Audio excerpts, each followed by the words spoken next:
what we're doing is we're meeting this morning to have coffee before we drive to have coffee. I know that doesn't make a lot of sense to some people, but there's a lot of people out there that understand that there's always the meet before the meet, and that's what we're doing this morning. So I'm just going to creep out the house. I'm going to leave the sports exhaust switched on though, so I wake up the neighbours, because you know they shouldn't be sleeping later than dawn anyway.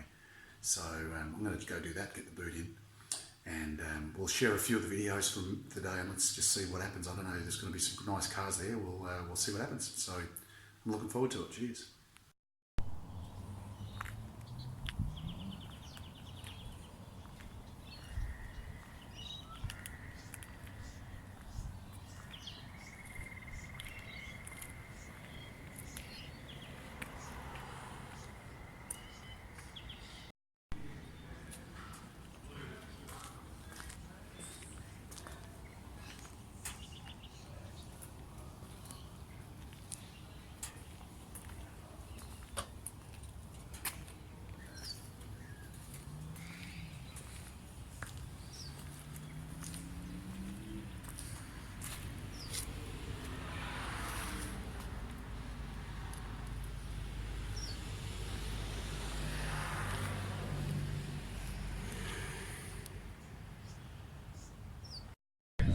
Hey everyone, Edward here. Hey, today we're at Diamantina Coffee in Osborne Park, who have partnered with K-Tech Auto House, and we're just basically just having a little park up with some nice luxury supercars, a lot of Porsches and other cars around, and having a cup of coffee and a bit of a yarn. So I thought I'd just flip the camera and have a look.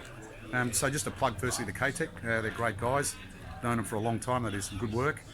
And also Diamantina Coffee. I just had one of their coffees, fantastic. Now they've got a great coffee shop here in Osborne Park on Collingwood Street, and you know, you wouldn't think that there'd be a nice coffee shop in the middle of an industrial area, but this place is right up there with the best of them. So if you ever get a chance to pop out here, or you've been to IKEA with your wife and you need a decent coffee, come down to Diamantina Coffee. And if you need some work done, you can't go past K-Tech. They're doing the RWB cars at the moment too. And I've known the guys for a long time. They're very reliable. Yeah, they're good mates of mine. So cheers to you guys. Let's have a look at some cars, eh? Training session in a way, without paying.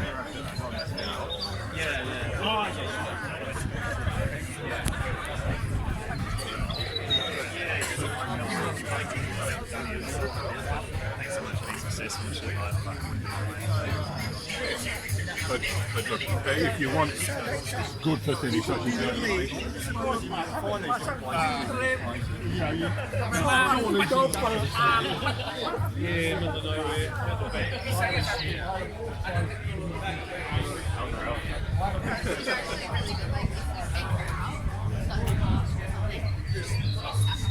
He's found it.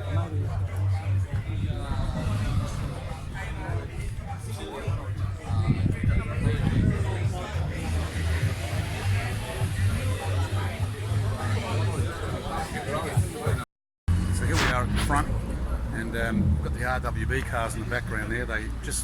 K-Tech are doing these cars now here in WA, which I think is fantastic. It's great for Western Australia, flying the flag of the state.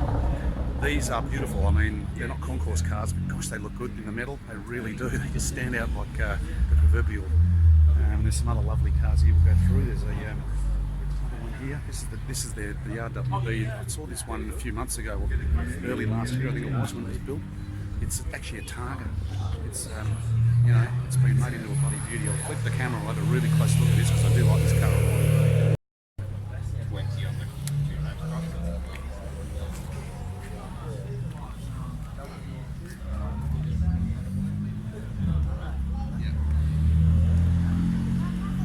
It's actually got quite a nice, comfortable interior, this one too, which I like. But it just stands out so nicely on the outside. The flared guards and the deep dish rims.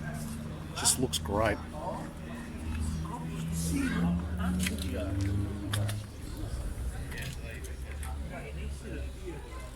It's got a nice 964 C2 there. Some Italian car, I'm not sure what that one is. And then this GT3 RS over here. 997 Series 2, GT3 RS. You just can't get better. And this is probably, I'd suggest that this is the best colour combination. I love it. Just looks so sweet. Yeah, Be a hard riding car. I've had one of these, but not the RS. I just had a standard 997 and it was hard riding, but gee, you know what? Who cares? Just beautiful. Ah, let's be honest, this is a beautiful shaped car, the 928. Can you imagine this driving down the road in 1978 when they first came out? What people would have thought. I mean, this is just a supercar in any sense of the word. The shape is still beautiful to this very day.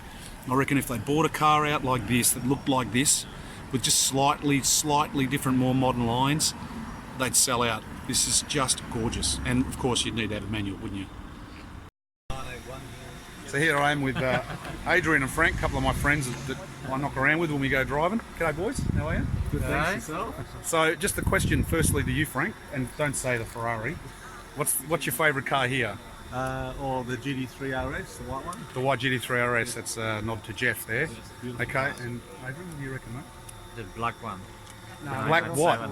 Oh, the black 997 RS. Yeah, I just took a video of that earlier. Yes. Two stunning examples. Yeah, two beautiful examples. And mine, I can't say. They're all so beautiful. I forgot to say it's car. Oh, no, you don't have to say my car. You don't have to say my car. It's okay. Yeah, I think I'll mention at the end of the video, which I think, in fact, I'll do a little bit of a report on what I think is my favourite car at the end of the video. So we're going to go and get another coffee. I think it's Frank's round. Yeah, So. this sounds pretty good too. Oh, you like the This looks Datsun? good, Yeah, Adrian likes the Datsun because they break down a lot and he can fix them over at West Leadable Autos, so he gets the good money. So we've got some guys here also from the AMG club. I just, you know, AMGs make a good sound, they go hard, so let's have a look at those, eh? In the sun, yeah. Yeah.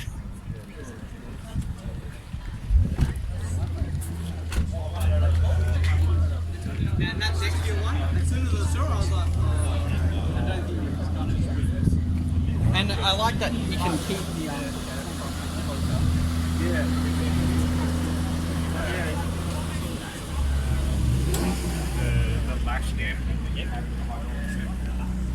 Then the R-Bath arrived. Love these. Listen to that. Eh? And she punches above her weight, that one.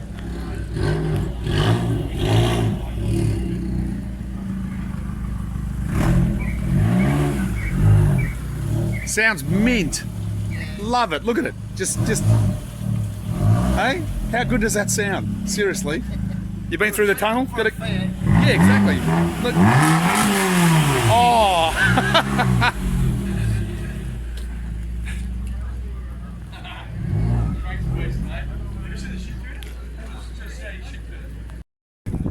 Okay, so I'm here with Richard. I know Richard from my Porsche connections around Perth, and he's just telling me a little bit about his cobbled together eclectic 2.2 litre RS 911T lookalike. Oh, it isn't T, it's a genuine T. It's got an RS front there. So tell us about your car, Richard, and then we'll have a listen to it, because apparently it sounds pretty cool. Yeah, look, this car I've had for 2 years, but I've tracked it 4 years before I bought it. It was a bit of a basket case, had lots of oil leaks, many problems, the seats broken, suspension was a bit iffy. It's got the wrong engine. It's a beautiful car. I always had a feeling it had place in the Porsche plate, Porsche market. Catch you soon, man. So we bought it, we lowered it on the original suspension, we put 8-inch rims on the back, put the 7s on the front, we put RS bumpers front and rear, and a custom built stainless steel exhaust. The engine and dogleg 5-speed gearbox is still original. Dogleg. And it's on carburetors, so it's a bit of fun to drive, so you've got to get first at the bottom, and then you've got to get past reverse to get up to second. So when he says fun, he means you've got to really concentrate when you're changing that gear. You don't want to accidentally select second. Select reverse. Sorry, reverse. reverse. Yeah, because then you'll see an explosion happening. Absolutely. For a It's compression got lock. the original Recaros, and I love the car. We put a Momo steering wheel on it, just to give it a bit of style on the front there, but the sound is what makes it. Let's have a listen. I'll just get to the back so we can have a listen to this, Have a right? listen. Watch your eardrums. Watch your eardrums.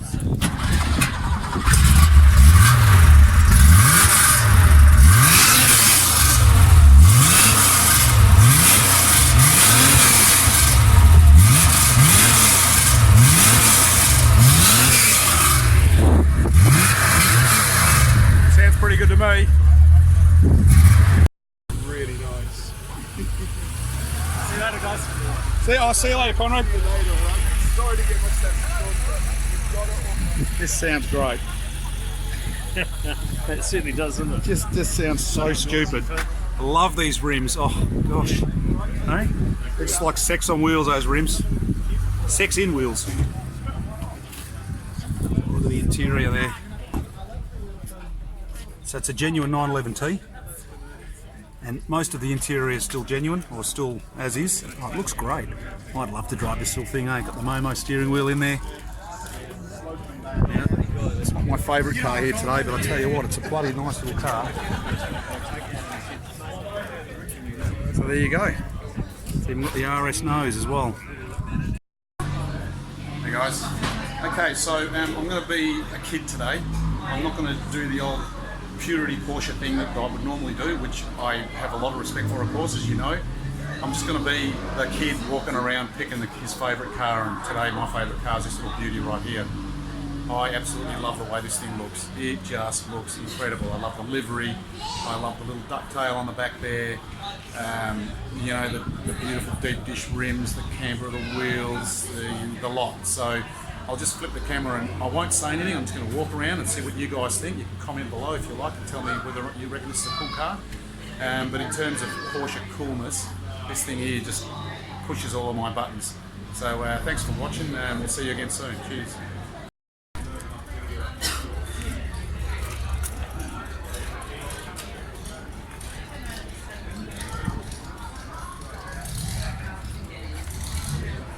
We got you.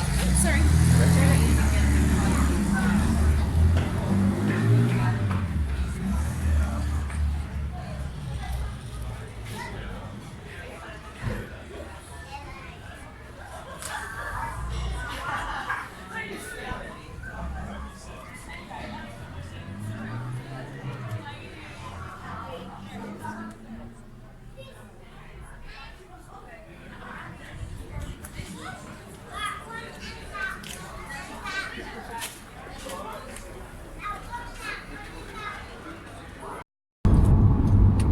So I'm just driving back from this little meet we had this morning. It was a pretty nice morning, some beautiful cars there. Quite a few Porsches, which was good to see, and the AMG club was there, so there was a lot of nice AMG cars. Gee, they do make a nice sound, those AMGs. They probably don't go around corners the way Porsches do, but you know, they're a great car.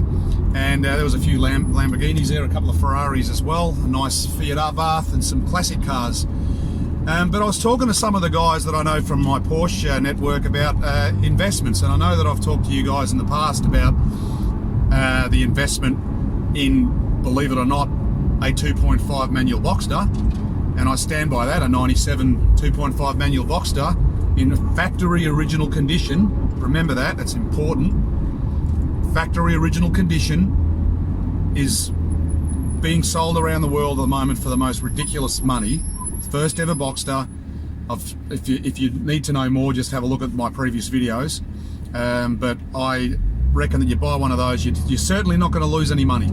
And at the very least, you're going to enjoy a car for a few years and either get your money back or make a profit. But there is another one that flies under the radar, and I don't think that'll happen for very long. Now, let me give you an example here. At the moment, they're bringing out the 911 Speedster, the new one, which is really the last of the 991 GT3s, the very last 991 for that matter, but the last of the 991 GT3s. It's essentially a GT3 touring, but in a speedster format, and it is a cracking car. I'd have one any day of the week, but I'd have to win the lotto first to get one, right? So what can you get for reasonable money that gives you 8/10 of the Porsche 991 Speedster experience and the look? I think that the 987 Boxster Spider is the bargain of the century. There is very few of those made as well. Here in Australia, there's 3 on the market currently, 2 manuals and 1 PDK. One of them is around $130,000 Australian, which is, I think, on the money, to be quite honest. There's 2 more that are in the 80s and low 90s. Now, these cars are unbelievably good cars. They sound amazing. They look fantastic. Yes, I know there are 987 Series 2 Boxster, and there's billions of them around, which are also a very good car. In fact, the 987.1's a good car too. But the 987 Boxster Spider is an investment in the making.